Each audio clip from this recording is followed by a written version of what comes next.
All right, so if you're following along, we have now finished everything that I want to talk about the moon here. So we're going to totally shift gears and talk about the Earth for a little bit, okay? And we'll continue talking about the Earth next time. So let me just flip this page over so I can get a blank canvas. Let's talk about the Earth, okay? Let's talk about the Earth here. Specifically, what I want to talk about are the three major motions of the Earth. The three major motions of the Earth. And by the three major motions of the Earth, I mean the three main ways that the Earth moves inside of our solar system. Okay? The three main motions of the Earth. Okay. Let's try to figure out what they are. Let's throw some out. Throw some out in the Discord. Give me at least one way that the Earth moves. Any one way. You can give me more than one way. Just give me any way that the Earth moves.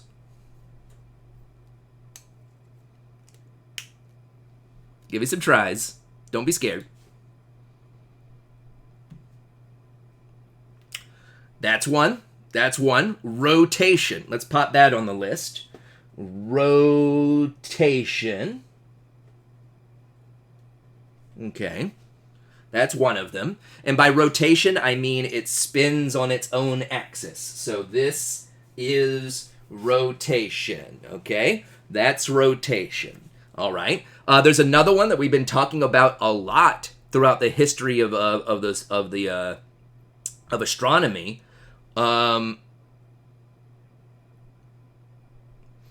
Somebody's mentioning plate tectonics. We will talk about plate tectonics later, and that's more of a way that a part of the Earth moves on the Earth. But I'm talking about ways that the entire Earth moves around. Okay. Orbit, that's another one, okay? Orbit. And orbit is the Earth going around the sun, okay? Earth going around the sun. Let's never use the word rotation to talk about that. Whenever we use the word rotation, we'll talk about something spinning in place.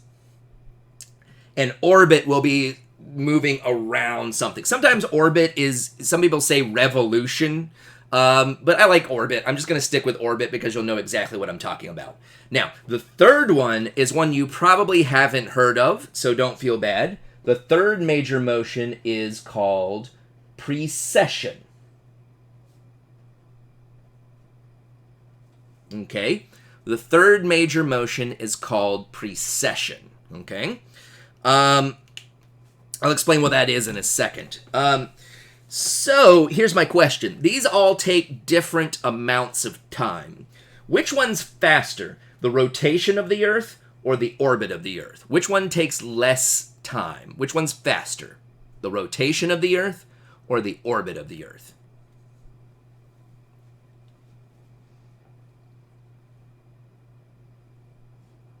Rotation. That's correct. It's the rotation. Because how long does one rotation take for the Earth? How long is one rotation of the Earth? 24 hours.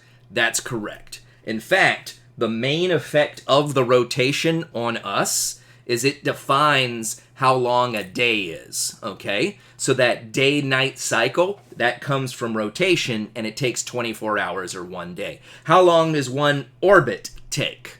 How long does one orbit take?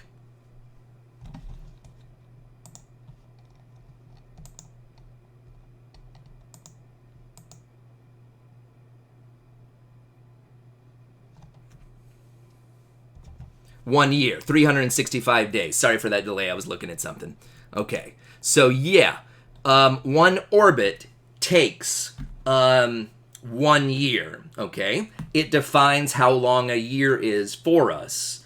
And physically, its main effect on us is going to be the seasons, right? So the rotation gives us the day-night cycle and defines how long a day is, and the orbit defines how long a year is and gives us the seasons. Okay, we'll talk about that later.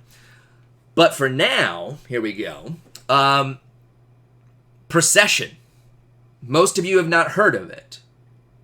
What does that imply for the amount of time it takes to happen? Okay?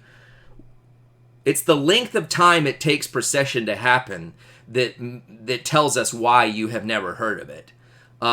Anybody want to take a guess as to what kind of times we're talking about here? Thousands of years. That's correct. So I've actually put them in order of how long they take. Rotation is the fastest. Precession is the slowest. So precession takes actually thousands of years. It's a type of spin that takes about 26,000 years to happen. Okay? It's very, very, very slow. Okay? So that's why you don't notice it and why nobody ever talks about it. But so what is it? Let's talk about that. What is precession? Okay? Have you ever spun a top, right? I'm going to guess that most of you at some point in your life have spun a top before. Or at least like seen one. You know what a top is, right? And it turns out tops spin in two ways. So if you spin it, like, it's going to spin really, really fast. That's its rotation, right? So its rotation is very, very, very fast. But if you didn't set that top up perfectly straight like this, if you set it up kind of like this, is it going to stay in place while it's spinning? No. What's going to happen if the top is tilted? What's going to happen to it?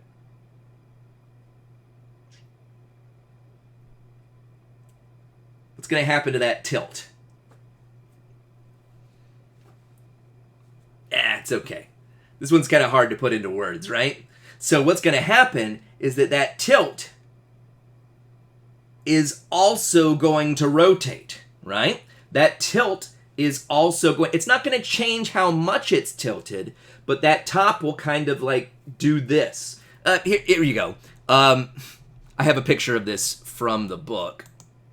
There you go. This is what I'm trying to say. So the top will spin really fast like this, but it will also slowly spin like that. Its axis will also rotate. Okay, so it's spinning around its axis, and its axis will also spin.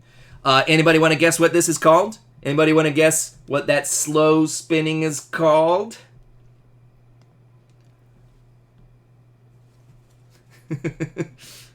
Think you guys can get it? Yeah, it's called precession, okay? It's precession. So we typically think of the axis of the Earth staying perfectly pointing in the same direction all year long. As the Earth moves, it moves like this.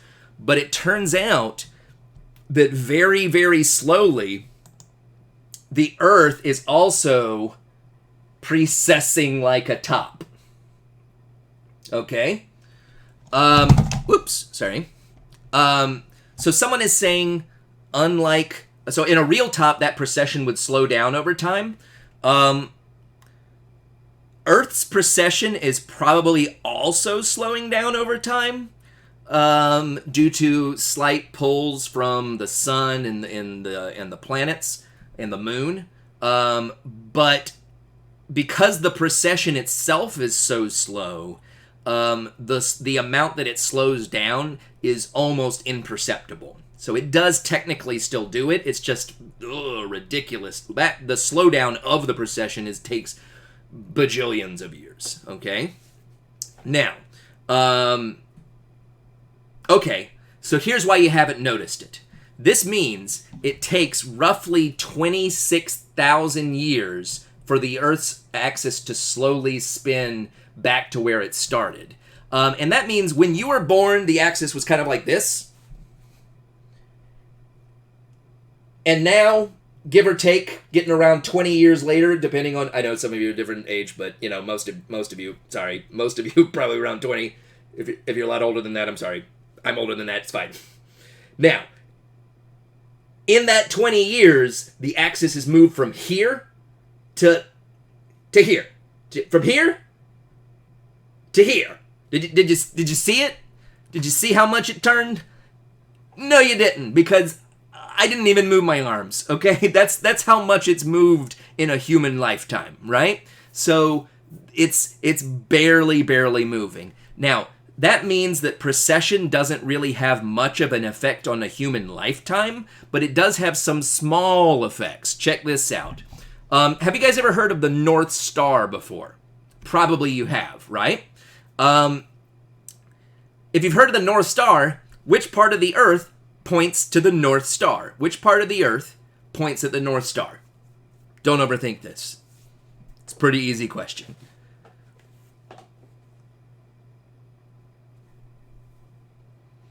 The North Pole, yes. The North Pole points to the North Star. And this star right here, which we call Polaris,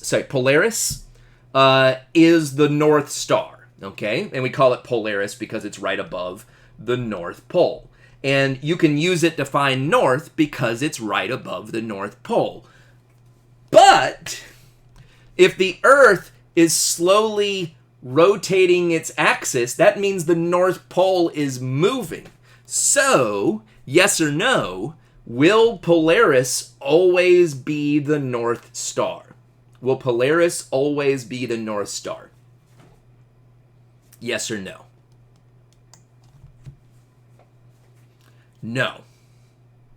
No, it won't, right? It will not always be the North Star. If you wait a few thousand years, eventually the North Pole will be pointing in a totally different part of the sky.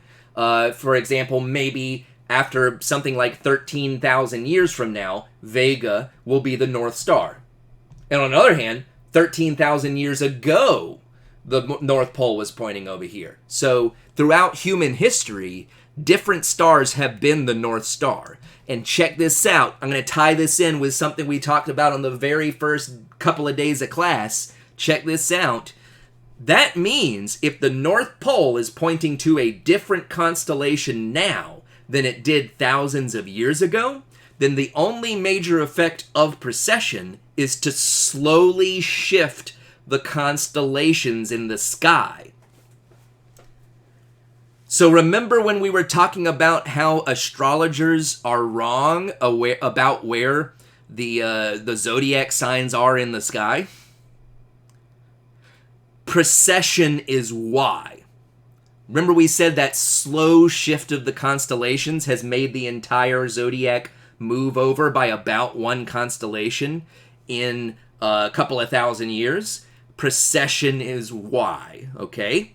So if you wait long enough, I would say probably about 24,000 years from now, then eventually the zodiac will have shifted back into the place that the star charts that astrology is using say they are.